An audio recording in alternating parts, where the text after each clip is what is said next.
ଯେଉଁମାନେ ପ୍ରଥମ ଥର ମୋ କାହାଣୀ ଶୁଣୁଛନ୍ତି ସେମାନଙ୍କୁ କହିଦେବାକୁ ଚାହୁଁଛି ଯେ ମୁଁ ଯେଉଁ କାହାଣୀ କହୁଛି ତାହା ପ୍ରାୟ 35 ବର୍ଷ ତଳର କାହାଣୀ। ଆମ ଛୋଟବେଳର କାହାଣୀ, ଆମେ ୟୁପି ସ୍କୁଲରେ ପଢ଼ୁଥିବା ବେଳର କାହାଣୀ। ମୁଁ ଆପଣଙ୍କୁ ଆଗରୁ କହିଛି ଯେ ଲଞ୍ଚ ବ୍ରେକ୍ରେ ଯେତେ ଜଣ ଘରକୁ ଖାଇବାକୁ ଯାଉଥିଲୁ ଆମେ ଦୌଡ଼ି ଦୌଡ଼ି ଖାଇଦେଇ ପୁଣି ସ୍କୁଲକୁ ଜଲ୍ଦି ଆସିକି ପହଞ୍ଚି ଯାଉଥିଲୁ, କାରଣ ଆମେ ଟିକେ ସାଙ୍ଗମାନଙ୍କ ସହିତ ଖେଳିବୁ। ଆଉ ଆମ ଖେଳିବା ଜାଗା ସବୁବେଳେ ଚେଞ୍ଜ ହେଉଥିଲା। ଆମ ସ୍କୁଲକୁ ଲାଗି ଇଲେକ୍ଟ୍ରି ଅଫିସ୍ ଥିଲା। ଇଲେକ୍ଟ୍ରି ଅଫିସ୍ରେ ମୋଟା ମୋଟା ୱେୟାର ଗୁଡ଼େଇ ଗୁଡ଼େଇ ରଖାଯାଇଥିଲା।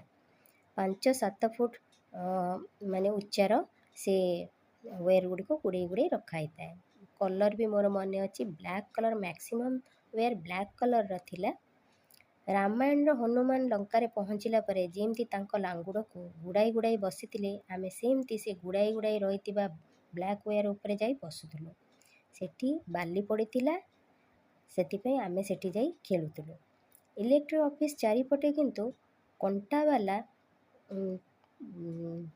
ମାନେ ତାର ବାଡ଼ ଦିଆଯାଇଥିଲା। କଣ୍ଟାବାଲା ବାଡ଼ ଦିଆଯାଇଥିଲା। କଣ୍ଟା ଯେଉଁଥିରେ ଲାଗିଥାଏ ଯେଉଁ ତାରରେ, ସେଇ ବାଡ଼ ଦିଆଯାଇଥିଲା।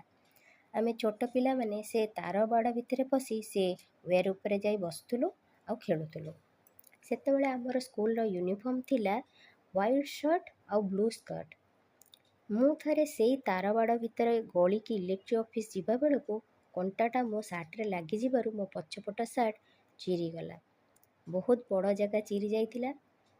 ମୁଁ କ'ଣ କରିବି ବୋଲି କିଛି ବୁଝିପାରିଲିନି। ସିନୁ ମୋ ସାଙ୍ଗରେ ଥିଲା, କହିଲା ଚାଲ ଘରକୁ ଯାଇ ସାର୍ଟ ଚେଞ୍ଜ କରିକି ଆସିବା। କିନ୍ତୁ ମୁଁ କହିଲି ପଛପଟ ପୁରା ଚିରି ଯାଇଛି, ମୋତେ ଲାଜ ଲାଗିବ, ମୁଁ ଯିବିନି।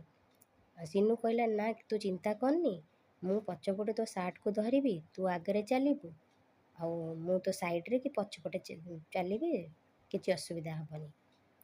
ମୋତେ ଯେମିତି କହିଲା ମୁଁ କହିଲି ହଉ ତାହେଲେ ଠିକ୍। ବାସ୍ ସେଇଆ କଲୁ। ସେ କ'ଣ କଲା ନା ଚିରି ଯାଇଥିବା କପଡ଼ାକୁ ସବୁ ମିଶାଇକି ଟାଇଟ୍ କରିକି ଧରିଲା ଆଉ ମୋ ସାଇଡ଼୍ରେ ଚାଲିଲା। ଆଉ ମୁଁ ତାକୁ ବାର ବାର କହୁଥାଏ ତୁ ସାର୍ଟ ଧରିବୁ, ଛାଡ଼ିବୁନି। ସେ ସାର୍ଟ ଧରିଥାଏ କିନ୍ତୁ ମଝିରେ ମଝିରେ ମୋତେ ଡରେଇବାକୁ କହୁଥାଏ ହେଇ ଛାଡ଼ିଲି, ହେଇ ଛାଡ଼ିଲି। ସେ ଯାହା ହଉ ମୋତେ ସେଇ ଅବସ୍ଥାରେ ସେ ଘର ଯାଏ ଆଣିଲା।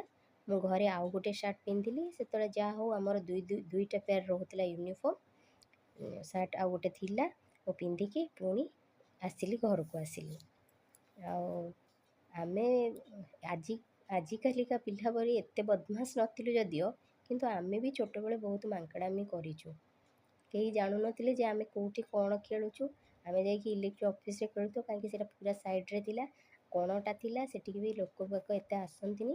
ଆମେ ଯାଇକି ସେଇଠି ବସିକି, ସେଇ ବାଲି ବି ପଡ଼ିଥିଲା, ସେଇ ବାଲି ଉପରେ ସେ ତାର ମାନେ ୱେୟାର ଉପରେ ଯାଇକି ବସିକି ଖେଳୁ। ତାପରେ ଘଣ୍ଟି ବାଜିଲେ ସ୍କୁଲକୁ ଆସୁ। କେଉଁମାନେ ସବୁ ଏମିତିଆ ମାଙ୍କଡ଼ାମି ସବୁ କରିଛନ୍ତି ଛୋଟବେଳେ ମୋତେ କମେଣ୍ଟ କରିବେ।